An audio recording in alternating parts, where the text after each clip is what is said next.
Dans le précédent épisode de notre émission, nous avons découvert les grands principes qui structurent la classe moderne. Dans ce nouvel épisode, nous vous proposons d'approfondir la mise en œuvre de cette pédagogie au travers d'un retour d'expérience pratique. Nous allons découvrir les impacts de cette méthode, mais aussi quelques clés pour l'améliorer encore.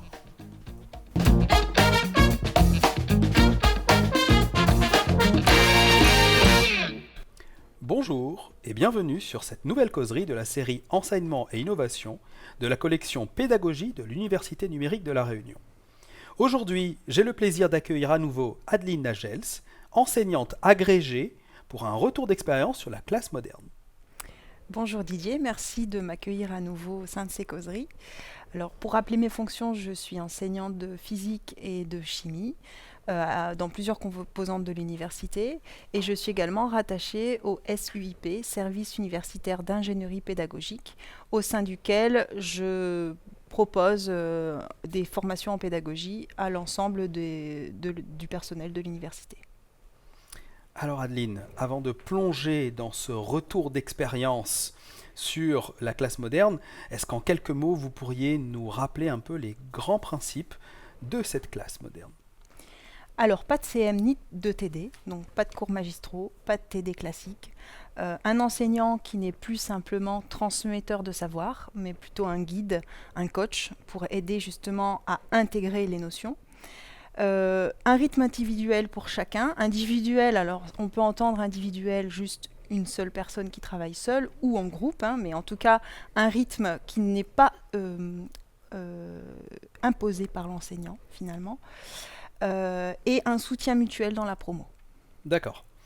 Alors, est-ce que vous pourriez nous dire cette expérimentation que vous avez menée, avec quel public vous l'avez expérimentée ?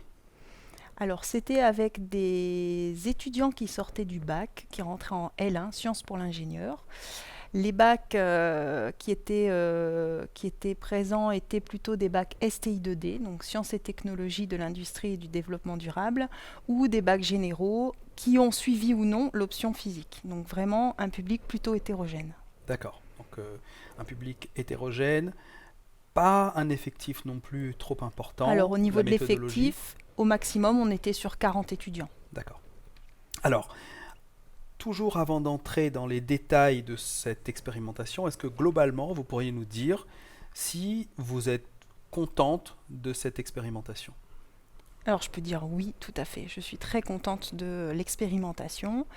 J'ai fait un bilan positif sur vraiment les 2 points qui m'intéressaient. Dans un premier temps, j'ai retrouvé le plaisir d'enseigner. Ça, c'était quelque chose de très important pour moi-même. Et puis, les résultats des étudiants étaient bien meilleurs. Alors, à prendre avec du recul, puisque les étudiants étant sur leur propre rythme, ils n'ont pas forcément vu toutes les notions qui étaient au programme, et ça c'est à revoir, on va en parler un petit peu plus tard. Du coup, en tout cas, si on regarde les questions en commun entre les anciens examens et ceux-là, les résultats étaient indéniablement meilleurs. Donc bénéfique en termes de transmission de savoir pour les étudiants. Oui, tout à fait. Alors, vous nous avez parlé de votre ressenti global au sortir de cette expérimentation.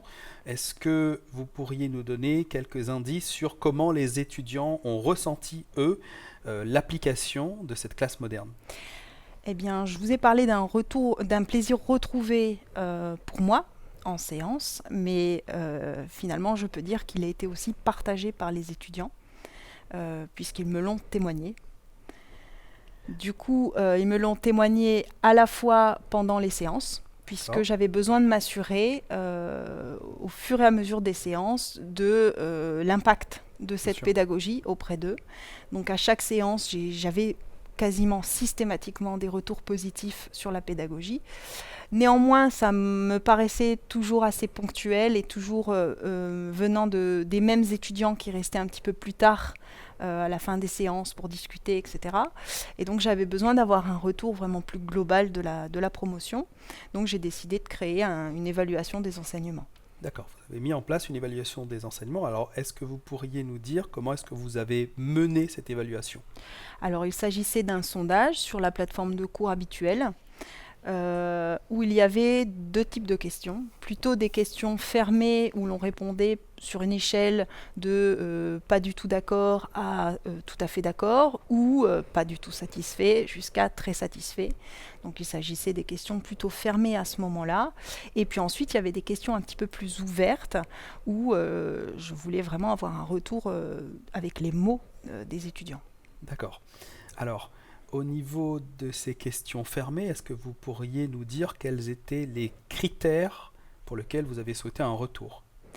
Alors, dans un premier temps, j'ai souhaité un retour sur toutes les ressources que j'ai pu leur proposer, que ça aille des vidéos, des notes guidées proposées, des TD, des exercices qui ont été proposés, que ce soit en ligne ou des exercices classiques rédigés et à rédiger, réponses à rédiger, les tests de validation que je proposais également. Le deuxième point important, c'était comment ils avaient perçu l'accompagnement de l'enseignante, est-ce qu'ils en étaient satisfaits ou non.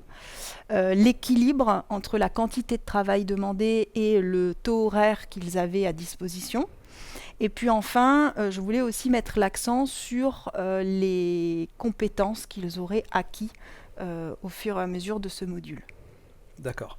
Donc, globalement, vous avez essayé d'évaluer les critères qui touchent beaucoup les étudiants sur chacun des éléments. Oui, tout à fait. Et du coup, globalement, les réponses ont été dans le sens du satisfait jusqu'au très satisfait et d'accord jusqu'au plutôt d'accord, plutôt d'accord. D'accord. Les étudiants sont touchés favorablement par cette méthodologie. Oui. D'accord. Alors, on a pu voir pour les questions fermées, pour les questions ouvertes maintenant. Alors, pour les questions ouvertes, j'ai surtout demandé finalement quels étaient les points forts de l'enseignement, puis ensuite les points faibles, et après j'ai voulu entendre leurs suggestions. Très bien. Alors, au niveau des points forts. Alors, les points forts, ils étaient aux alentours de 4 à peu près. Enfin, en tout cas, j'en ai retenu 4. Le premier, c'était qu'ils ont témoigné d'être satisfaits d'avoir eu leur rythme, leur propre rythme, d'avoir été respectés dans leur façon d'apprendre. Ils ont aussi beaucoup apprécié de pouvoir s'entraider, ou de recevoir, ou de même donner de l'aide à leurs collègues. Ça a vraiment favorisé leur motivation pendant les séances, mais aussi en dehors des séances.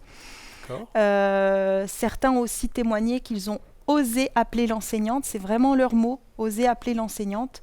Des étudiants qui sont plutôt introvertis, qui n'auraient pas osé, par exemple, prendre la parole pendant un cours classique où tout le monde les écoute. Ils se sentent plutôt affichés à ce moment-là. Là, ils avaient tendance à m'appeler, puisque finalement, tout le monde était au travail. Quand ils levaient la main, personne ne les voyait me poser des questions, finalement. D'accord. Donc ça m'a permis d'aller m'asseoir à côté de ces personnes-là et de pouvoir échanger de façon personnalisée, de pouvoir répondre à leurs interrogations et de développer certains points même parfois qui n'étaient pas dans l'exercice. C'est ça qu'ils ont aussi beaucoup apprécié, c'est qu'ils ont pu vraiment aller plus loin dans les questions. Certains m'ont dit « mais madame, c'est super, on est en train de parler de billard, j'aurais jamais pensé parler de billard pendant un cours de... » Exactement, donc ils se sont posés des questions un petit peu plus de la vie quotidienne et le fait que je puisse m'asseoir avec eux, que je puisse essayer de les faire modéliser et puis qu'ils puissent essayer de répondre eux-mêmes à leurs questionnements, c'était vraiment quelque chose qu'ils ont apprécié. Donc c'est une méthodologie qui quelque part permet à certains étudiants timides de s'affranchir de leur timidité. Oui. Oui, ils osent vraiment prendre la parole et je dirais même que au fur et à mesure du module, ils vont même ne plus avoir peur eux-mêmes d'aller aider leurs amis. D'accord, donc il y a un effet d'entraînement avec un cercle vertueux. Alors, par contre, ce cercle vertueux, il vient dans un deuxième temps, j'imagine. Ça n'arrive pas tout de suite, effectivement. Le dernier point fort qui est à évoquer, c'était le sentiment d'évoluer. Et donc, tant que ce sentiment n'était pas présent, c'est vrai que l'étudiant n'avait pas encore vraiment n'arrivait pas encore à aller vers les autres. Le fait de se sentir compétent, d'avoir compris les choses, c'est là où il commençait à vraiment prendre la décision d'aller voir les autres. Alors, est-ce que vous avez eu le cas d'étudiants qui voulaient pas jouer le jeu, parce que on peut se mettre à la place de certains étudiants qui sont bons et qui quelque part n'ont pas envie, si j'ai envie de dire, de perdre du temps à aller aider leurs collègues. Et oui, j'en ai eu qui m'ont annoncé qu'ils ne voulaient pas avancer trop vite sur les consignes pour ne pas finir trop tôt, pour ne pas aller aider leurs Pas collègues. aider leurs collègues. Donc, Faut le gérer. on va dire qu'ils le disent assez fort, donc l'ensemble des étudiants de la promo l'entendent, et on va dire qu'après, il gère son relationnel avec sa promo, c'est-à-dire que l'aide dans l'autre sens peut se faire plus difficilement également. Il peut recevoir de l'aide plus difficilement si lui-même n'est pas enclin à aller aider les autres. Donc Et c'est quelque chose qui ne s'est pas, qui n'est pas resté fixé dans le temps. Ça a été au début du module, mais ensuite il s'est ouvert aux autres et il a continué à travailler également. Donc, d'accord, donc c'est une posture qui peut avoir lieu au début, et finalement, voyant que c'est une forme de réciprocité qui s'installe, la personne comprend qu'elle a intérêt, elle aussi, à jouer le jeu. oui, il y a un climat de confiance qui se crée pendant le semestre. Moi, je vois vraiment beaucoup évoluer les étudiants juste sur quelques mois, des personnes qui ne parlaient pas, que je n'entendais pas, que je n'aurais pas connues finalement vraiment si j'avais gardé un cours classique moi devant toute la promo. Que là, en fait, j'ai appris à les découvrir, et c'est vraiment quelque chose qui a fait que je prenais beaucoup de plaisir à aller en cours, en fait, de pouvoir apprendre à connaître chacun de mes étudiants. Donc des étudiants qui osent appeler l'enseignant, des étudiants qui se mettent à aider leurs collègues. Finalement, la méthodologie favorise aussi, d'une certaine manière, un apprentissage du savoir-être qui évolue aussi. Exactement. De toute façon, dès le premier jour, lorsque on a fait la séance de présentation de la pédagogie, je leur ai expliqué que, outre le programme que l'on suivait, outre les notions de physique que l'on voulait atteindre, j'avais aussi pour objectif de leur apprendre à développer, pas de leur apprendre, mais de les aider à développer leur savoir-être, et en particulier sur la communication. Par exemple, de nous écrire un mail chaque fois qu'ils sont absents en cours, avec un mail qui est écrit de façon propre, c'est-à-dire un bonjour, madame, monsieur, un développement clair, bien rédigé, et puis une formule de politesse à la fin, en se présentant avec le numéro étudiant, etc. Ça, c'est quelque chose que je leur ai dit que c'est quelque chose de fondamental. Donc effectivement, les savoir-être, cette communication-là, d'être à l'heure quand ils viennent en cours, et donc ça, en plus, c'était plus ou moins pris en compte dans une notation.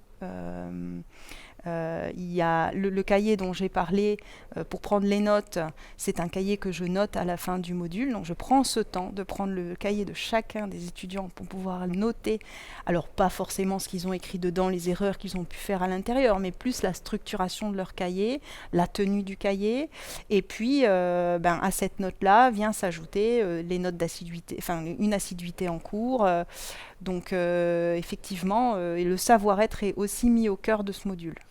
Quelque part, le déploiement de ce type de pédagogie par un enseignant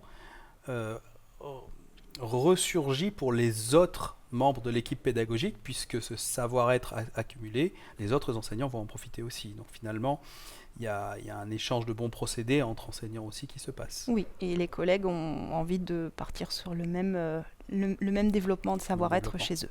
Effectivement, il y a un apport. Alors, nous avons pu voir les points forts de cette méthodologie. Est-ce que maintenant on pourrait aborder, si je puis dire, un petit peu les faiblesses ? Alors oui, les étudiants ont aussi noté des faiblesses que moi j'avais déjà pu analyser avant de mettre en place le module. Néanmoins, je voulais voir un petit peu dans le concret comment ça allait se passer.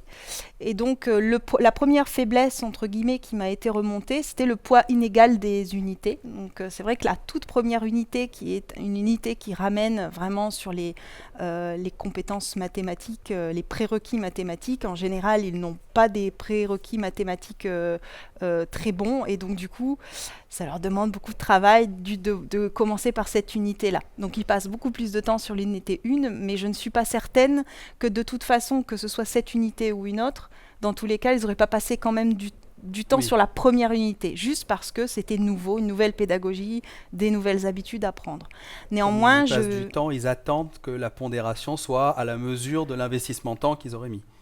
Mais ça reste euh, des prérequis, c'est bien ça? oui, la première unité, c'est une qui reprend pas mal de prérequis. Néanmoins, j'ai pris en compte cette remarque et je pense que effectivement, je vais essayer de jouer sur ce poids inégal des unités.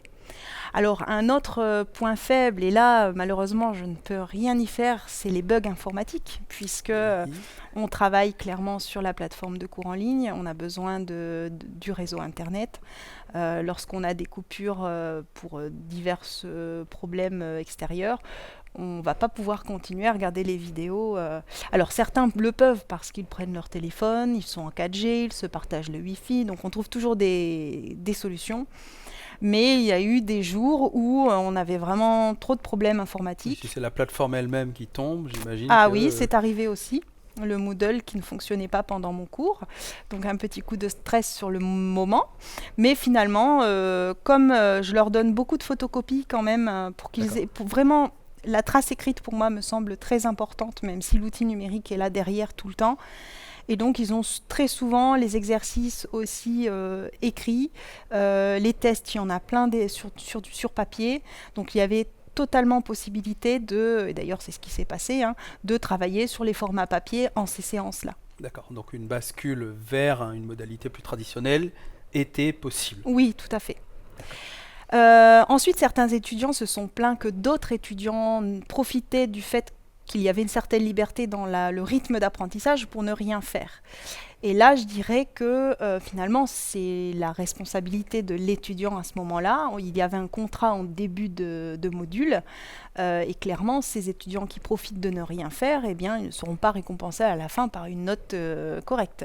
Donc, on va dire que finalement, les étudiants qui profitent pour ne rien faire, moi j'essaye tant bien que mal au début du module de les motiver entre chaque séance en leur envoyant des mails, en allant les voir à chaque séance. Mais au bout d'un moment, je dirais que je mets quand même mon énergie sur les personnes qui veulent vraiment comprendre ce qu'ils font, qu'ils aient des difficultés ou non, mais des étudiants investis. Alors, ces étudiants réfractaires, grâce au checking, est-ce que vous avez pu identifier déjà la proportion de ceux qui n'ont pas voulu jouer le jeu et peut-être essayer d'identifier qui n'a pas voulu de qui n'a pas pu pour des raisons peut-être personnelles. Est-ce que vous avez pu avoir ce type de retour? Alors, le check-in ne permet pas d'isoler ce type. Si, le check-in et le check-out finalement permettent sur une séance de voir le rythme, donc en classe, et après d'une séance à l'autre, le check-out et le check-in permettent aussi de voir ce qui s'est passé entre les séances. Donc là, ça me permet vraiment de voir qui ne travaille pas à la maison, qui ne fait rien en séance, mais ça, c'est quand même plus, c'est plus rare. C'est plus à la maison de les mettre au travail. Néanmoins, je dirais qu'il y a eu 1 ou 2 étudiants cette année qui ont pris un petit peu plus leur temps que ce qu'il n'aurait fallu. Donc, je ne peux pas aller dire que j'ai eu des tirs au flanc, entre guillemets, cette année. Voilà, ils ont été plus lents que les autres, mais ils ont quand même fourni un travail qui était plus important que les années où je ne faisais pas cette pédagogie. Donc finalement, le pourcentage de réfractaires reste quand même très faible pour ce type de méthode. Oui, en tout cas, c'est ce que j'ai remarqué. Fait que l'ensemble des étudiants est amené finalement à participer à... Oui, certains étudiants qui m'ont dit dès le début du module qu'ils n'avaient aucun intérêt en fait, que la licence ne les intéressait pas, venaient quand même à chaque cours. Et essayer de faire un exercice, un seul sur une séance, c'est pas beaucoup, mais ils étaient au travail pendant la séance, même si je savais que ça ne les intéressait pas du tout. Et donc c'est ils faisaient déjà cet effort. Éminemment plus que ce que vous auriez eu en méthodologie classique. Oui, totalement. Le dernier point faible, c'était la demande de deadline. Donc, c'est-à-dire que comme il y a un rythme libre sur le module, une demande d'un calendrier pour pouvoir savoir où il devrait en être arrivé, à quelle unité, à quelle date il devrait être arrivé à cette unité-là, etc. Pour les aider vraiment à avancer et ne pas se sentir en retard. C'est surprenant parce qu'une deadline, quelque part, c'est une contrainte et vous avez des étudiants qui vous demandent une contrainte. Oui. Ils ont demandé des contraintes pour 2 raisons. Donc la première, c'était pour mettre une pression sur les étudiants qui n'avançaient pas. et pour eux, en fait, pour leur organisation de leur travail. Donc là, c'est quelque chose que moi, j'avais pressenti déjà avant le module, j'avais besoin qu'il y ait des rotations sur ce module-là pour vraiment moi-même me rendre compte justement de l'avancée des étudiants et de est-ce que le nombre d'unités choisies finalement n'était pas trop important ou pas assez. Donc finalement, il va y avoir des améliorations possibles. Alors justement, par rapport à ces faiblesses, j'imagine que vous avez dégagé un certain nombre de améliorations, on les verra. Mais si j'ai bien compris, vous avez demandé aux étudiants de vous faire un certain nombre de suggestions. Oui. Alors les suggestions, c'est essayer de contrer les abus des étudiants. Alors à l'heure d'aujourd'hui, j'y réfléchis encore.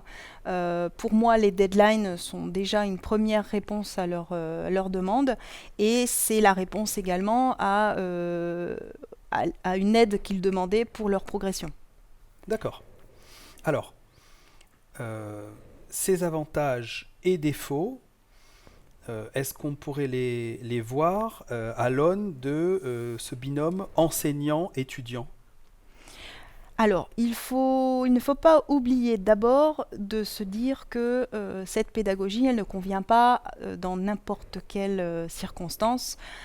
Comme j'ai pu le montrer, il y a un investissement important de la part de l'enseignant. On ne peut pas faire tendre les effectifs vers l'infini, c'est juste pas possible. Pour l'enseignant, c'est pas gérable. Donc moi, j'étais sur un effectif de 40 au maximum et c'était vraiment la barre maximale à ne pas dépasser. Donc ça, c'est déjà pour moi un premier cadre à mettre sur cette pédagogie avant de décider ou non de la mettre en place. Et dans ce cadre-là, les avantages que j'ai pu ressortir, qu'ils soient à la fois pour l'enseignant et l'étudiant, c'est rien que la relation de confiance qu'on a bâtie de façon vraiment ponctuelle entre moi et l'étudiant. C'est pas entre moi et mon groupe, c'est entre moi et l'étudiant. Les retours qui m'ont été faits, donc je n'ai pas pu tout partager à l'écran, mais des retours plutôt personnels sur une satisfaction sur la relation de qualité qu'il y a eu avec leur enseignant. La dynamique de classe aussi, clairement, la classe était au travail pendant 1h30. J'avais pas de gens qui regardaient les plafonds ou voilà, ils étaient tous en train de travailler et ça c'est extrêmement gratifiant pour l'enseignant. Alors moi je courais un petit peu partout, mais c'est très gratifiant. Et donc du coup, ça m'a permis de faire une pédagogie différenciée et ça c'est quand même très très important pour que l'étudiant se sente pris en compte en tant qu'individu, en tant qu'étudiant qui a son propre rythme, plutôt que de faire partie d'un groupe et de devoir avancer sur le même rythme que tout le monde, quoi. Donc là, c'était important. Donc ça, c'est vraiment les avantages, les principaux avantages que j'ai sortis de cette pédagogie. Et je dirais qu'il existe un vecteur d'amélioration très important dont qu'on a cité plusieurs fois, c'était cette idée de deadline. Donc clairement, pour le moment, moi, c'est sur ce point-là que je vais principalement mettre mon attention pour la suite.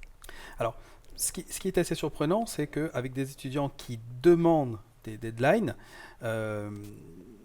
puisque le retour a été fait par les étudiants, ça pourra vous aider quelque part pour l'année d'après sur l'acceptation de ces deadlines ?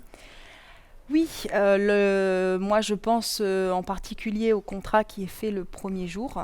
Tout à fait. J'ai déjà prévu de leur présenter les résultats du sondage que j'ai fait par la promo précédente, avec en particulier les demandes de contraintes, les demandes de deadline, ce qui va effectivement faciliter l'acceptation de ces points-là de la part de la nouvelle promo.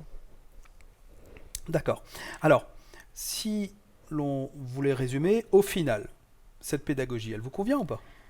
Elle a dépassé mes attentes. Oui, je ne m'attendais Vous pas à n'avez prendre... pas fait tout ça pour rien. Non, je ne m'attendais pas à prendre autant de plaisir. Alors c'est vrai que ça m'a demandé beaucoup d'énergie, mais je pense aussi parce que j'avais besoin de faire toutes mes ressources au tenté, donc c'était assez chronophage, et parce que j'ai fait ce choix de faire surtout le module, je pense que j'aurais pu être un peu plus raisonnable à ce moment-là. Mais clairement, oui, elle a dépassé mes attentes et je pense que les étudiants en étaient complètement satisfaits pour la plupart. Beaucoup ont demandé pour que les autres modules se mettent sous cette forme-là. Je pense qu'ils n'avaient pas mesuré aussi l'investissement qu'ils allaient devoir multiplier s'ils ont plusieurs modules de ce type. Mais en tout cas, voilà, oui, j'en suis contente. D'accord. Et pour les éléments finalement à parfaire, Oui, il y a quand même des éléments à parfaire, hein. Comme je disais, il y a des vecteurs d'amélioration. Alors, je ne vais pas forcément revenir sur les deadlines, sachant qu'elles vont aider à la fois les retardataires à se remettre un petit peu la pression pour avancer, mais aussi ceux qui avancent bien ou ceux qui, pour vraiment savoir quand est-ce que ils doivent être arrivés à cette date-là, vraiment les rassurer et leur donner un rythme, même si je ne veux pas leur imposer totalement le rythme, puisque je veux respecter le leur. Mais en tout cas, qu'ils se sentent dans le bon rythme, on va dire. Je pense que je vais réfléchir également à peut-être changer l'ordre de mes unités, puisqu'il y a des notions. Sur les 5 unités, les étudiants en moyenne ont fait 3 unités et demie. Ceux qui avançaient le plus vite sont arrivés dans la 4e unité. Et dans la 5e, il me semble qu'il y a des éléments qui sont importants. Donc D'accord. du coup, je pense remanier un petit peu l'ordre des unités pour privilégier vraiment les ressources qui sont importantes, les notions qui me semblent importantes, en tout cas pour la suite de leur licence. Et puis peut-être pour que des personnes qui sont plus lentes ne passent pas beaucoup de temps sur une notion, c'est, quand il y a par exemple plusieurs activités à faire, c'est vraiment de donner une indication sur l'activité. Est-ce qu'elle doit vraiment être faite, donc une must-do, ou elle devrait être faite, c'est-à-dire que s'ils ont le temps, il faut qu'ils la fassent, donc should-do. Ou alors, vraiment, là, c'est pour ceux qui sont vraiment en avance, qui se sentent très à l'aise, et là, could-do. Ils pourraient le faire s'ils ont le temps. Donc une autre possibilité d'adapter le rythme encore. Oui, et de faire gagner du temps pour les personnes un petit peu plus lentes, de ne pas faire certaines choses qui ne sont pas indispensables à ce moment-là. De manière à arriver plus facilement au bout, effectivement. Ouais. Et ce qui m'a manqué aussi dans cette pédagogie, que j'avais l'intention de faire, mais voulant respecter leur rythme, je n'ai pas pu le faire, c'est de proposer des résolutions de problèmes. Donc vraiment faire une pause sur leur travail, les faire travailler en groupe sur un problème pour qu'ils puissent réinvestir ce qu'ils ont vu dans les unités. Ça m'a vraiment manqué. Donc je sais que je dois travailler sur ce point-là. Très bien. Alors, au premier épisode, vous aviez donné des conseils pour un enseignant qui déploierait cette pédagogie. Au vu des résultats de votre enquête et expérimentation, est-ce que vous auriez de nouveaux conseils à donner à un enseignant qui voudrait se lancer sur la classe moderne? Alors j'ai un conseil quand même à reprendre, c'est celui d'être indulgent avec soi, et d'avancer pas à pas.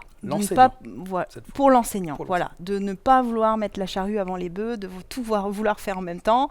Je l'ai vécu, c'est chronophage, énergivore. Moi, j'ai beaucoup aimé faire ça, mais c'est aussi une façon de travailler que j'aime, mais ça ne correspond pas à tout le monde. Donc, si on ne veut pas se dégoûter tout de suite, par exemple, d'un travail trop important, il faut vraiment travailler pas à pas, de travailler par séance ou par quelques séances à la fois, pas trop. Faire confiance aux étudiants. Je pense qu'on a tendance à vouloir toujours cadrer les étudiants et de ne pas les faire sortir trop du cadre. Alors, est-ce que c'est parce qu'on manque de confiance en eux ou... Je pense qu'il faut laisser vraiment la confiance s'installer, parce que moi j'ai pu vraiment découvrir des questionnements, des échanges qui m'ont surpris et que je n'aurais pas eu en temps voulu dans un cours classique. D'essayer de favoriser au maximum une mise en pratique, donc vraiment qu'ils soient en groupe pour travailler, alors même si c'est s'ils sont juste en binôme, mais le fait de creuser ensemble une question, de ne pas avoir l'enseignant qui reformule la question avant même qu'il n'ait eu le temps de lire la question, c'est-à-dire que là ils ne sont plus Avant, quand on donne un TD, en général l'enseignant commence à faire le TD, il commence tout de suite à donner les données, en fait, l'étudiant a à peine lu l'énoncé, donc il n'apprend pas à le décoder. D'accord. Donc quand il est tout seul avec un collègue, lui laisser ce temps, le laisser prendre en main l'exercice et donc d'apprendre à décoder l'énoncé. Je pense que c'est quelque chose d'important. Et le dernier conseil que je donnerais, c'est de rester réaliste. Moi, j'ai vraiment pris conscience que le rythme de l'étudiant ne correspond pas au rythme que moi, j'ai envie de leur imposer pour donner toutes les notions du programme.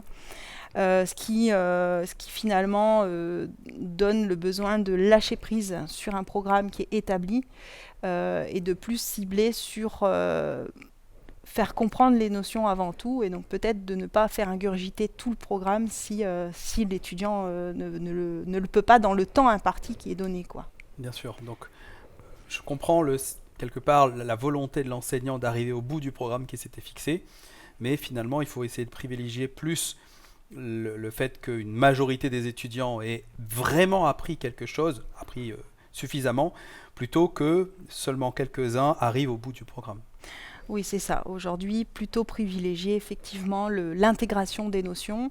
Et après avoir discuté avec pas mal de mes collègues, c'est vraiment une conclusion à laquelle on arrive, de se dire qu'il faut se détacher du programme. En tout cas, moi-même, c'est vraiment ce sur quoi j'y arrive. C'est difficile de le faire. Moi, j'étais vraiment quelqu'un qui voulait terminer mon programme pour que ce soit bien propre. Mais quand je vois après que l'étudiant ne sait pas répondre à mes questions, je trouve que ça ne sert à rien. Donc je travaille sur le fait de lâcher prise sur le programme et plus être sûr que mon étudiant a compris la notion. Maximiser la transmission de la connaissance et de l'apprentissage à la majorité des étudiants. Oui. Très bien. Eh bien, nous arrivons au terme de cet échange. Merci Adeline Adjels pour votre retour d'expérience éclairant sur la classe moderne. Je vous donne rendez-vous prochainement pour une nouvelle causerie, toujours dans le périmètre de l'enseignement innovant.